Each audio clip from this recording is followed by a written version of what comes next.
AEW is better than WWE. TNA is better than WWE.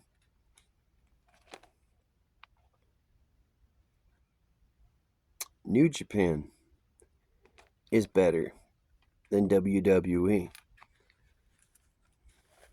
NXT is better than WWE.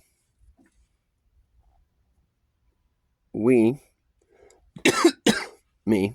the voices in my head, my generation. I was born in 83. That makes me 41. WWE is Raw, and its little annoying brother, SmackDown. And then there's NXT. But NXT is the minor leagues. NXT isn't... And even then, SmackDown's the minor leagues. Kinda. SmackDown's like second string, JV squad, substitutions. We're paying them massive amounts of money in their guaranteed contracts. We might as well get something out of them. But, yeah.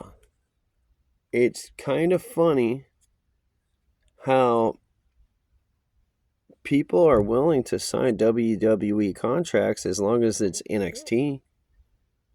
I mean, you got Shawn Spears. Perfect example. What the hell is he doing in NXT? Why is he not up messing with Cody Rhodes? That's like literally leaving money on the table. But with time, maybe. That could be an angle, maybe. I'm looking at my dog, by the way.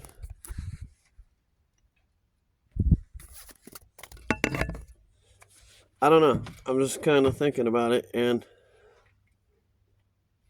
I have YouTube, obviously.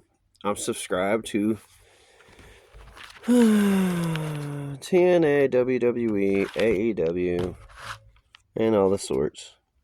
I watch the bootleg pirated stuff, which I find funny because if you really think about it, you know, like when people want to pirate the clips from AEW, oh, this is what happened on Dynamite, Collision, Rampage.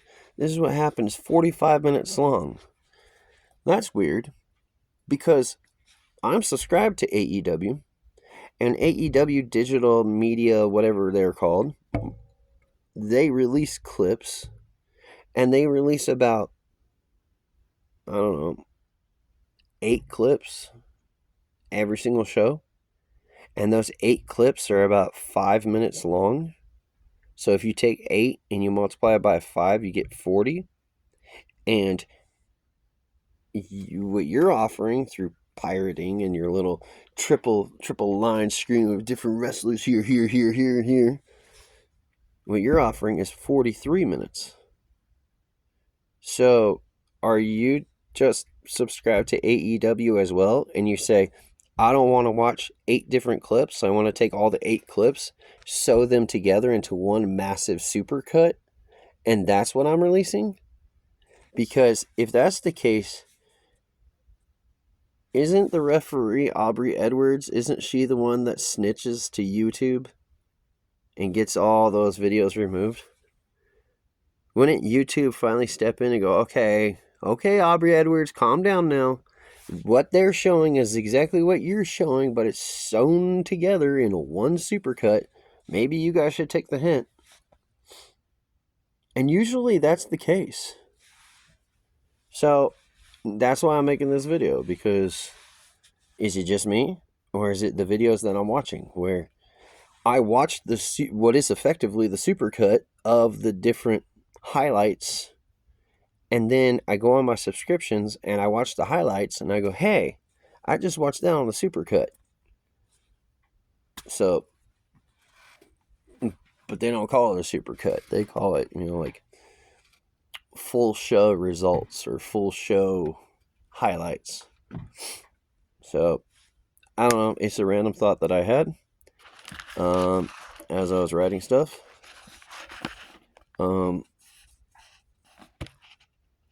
I watched a Stevie Richards podcast. Actually, lately I've been watching Stevie Richards' podcast. He fantasy booked the AEW shows, such as Rampage, Collision, and Dynamite, because there's like I think he said 140 male wrestlers under contract, specifically to AEW. So if you have 140 and you divide it by 3, you got, well, less than 50, more than 40.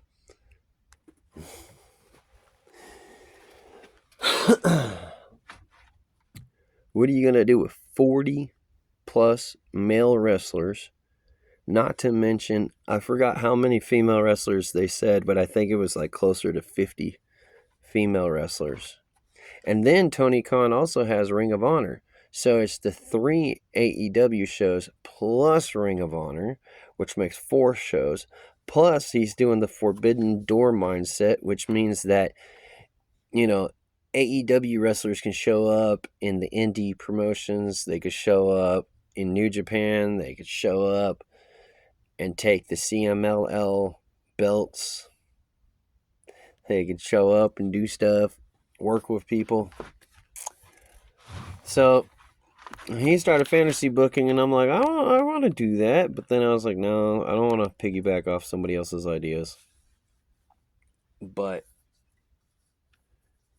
it is kind of interesting that the way that it was described, I think they said Rampage is the equivalent of WCW. Dynamite is the equivalent of Raw. And I think he said Collision is the equivalent of something else. So you have that mindset. But then you also see like Dustin Rhodes, and he's teaming up with the Von Erichs, which is cool. And then you have somebody like Jeff Jarrett, who naturally has his group of cronies that could very easily cross into and compete with the Von Erichs and Dustin Rhodes, because Dustin Rhodes is trying to help the Von Erichs establish their name, whereas with Jeff Jarrett, he's already established. Satnam Singh, he doesn't need to be established. He is the equivalent of the Great Khali. He's good for the freak show aspect, for the sideshow aspect. He's good because we all need a bathroom break, or we all need to go get some more popcorn from the concession stands. That's it. I mean, that's it. Then you have Christian, who's trying to take on Luchasaurus and whatever stupid shit's name is, and Nick Wayne. And Nick Wayne's trying to get established as an actual wrestler, learn some stuff. And Luchasaurus, if you actually know about Luchasaurus, you would know that although, yes, he is a pro wrestler, there's a reason why he's not actually wrestling pro wrestling, because he's extremely limited and uses gymnastics background as an excuse, but no.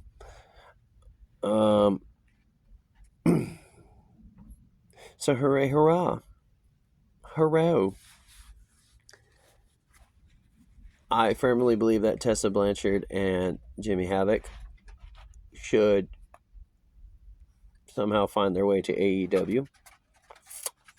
Yes, they're fuck-ups, and Teddy Hart. Teddy Hart should be released from jail, or if he's already released from jail, he should get to AEW. Those 3, yeah, you're fuck-ups. But you're our fuck-ups. And we want you in front of the camera killing yourself, damn it. Possibly Ryback, too. I want to see Ryback get his ass whooped a few times. That'd be nice. Vladimir Kozlov technically went back to TNA, but, that didn't really result in much of anything. I would like to see Steve Blackman make a comeback. That'd be cool. But he might be too old. So yeah, there's a wrestling video right there. Wham bam, thank you ma'am. I am basically whoring myself out like butter on bread, spreading myself as thinly as possible to cover all the corners of the slice of bread, because I want those 7 other subscribers to subscribe so I could get to 50 because it's a goal. And after you graduate high school and you live those 3 years of nightmares that somehow the clerics or clerical errors means you have to go back to high school and that you didn't actually graduate. Everybody has those dreams for about 3 years. But after those dreams subside, you don't really have much to look forward to as an adult. I mean, yeah, okay, have a wife, have a kid, have this, have that, but those are more wants than needs. I need to have a purpose, and that purpose is to talk to you. That purpose is to have answers to any of your questions, regardless if I do have the answer or if I think I have the answer. I'm like Mr. Cleo. Ooh. No. I just want to see what it's like. I want to dip my toes in the pool and see what it's like. I figured it'd be fun to have like an hour or even 2 hours of me trying to talk about, I don't know, the alphabet, and some random jackoff comes in and goes, ah, la, la, la, la, la, long live Canada. And then you deal with that, and then you go back to talking about the alphabet, and somebody asks some other random question, and then another random question. And I'm kind of guilty of doing that too, sidetracking the conversation. So I was like, if I ever am the guy that is on the live stream, I'm just going to go in like I go into a thrift store with an open mind, open to suggestions, and just be like, I'm here, let's talk. And then see what comes from it. That's my plan, at least. It's about 9 o'clock at night, right? Yeah, it's 8:30 where I'm at right now. So, that's it. It's 12 minutes on the clock. I'm going to try to do more 10 to 15 minute videos because my phone likes to play the overheating game, and I don't like playing the overheating game. You're a brand new phone, damn it. Well, brand new from Walmart. But, yeah, I don't like that game. So, without further ado, a love, a peace, a chicken grease, a goodbye, bang, and good night. No, I'm just kidding. I hate Kenny Omega.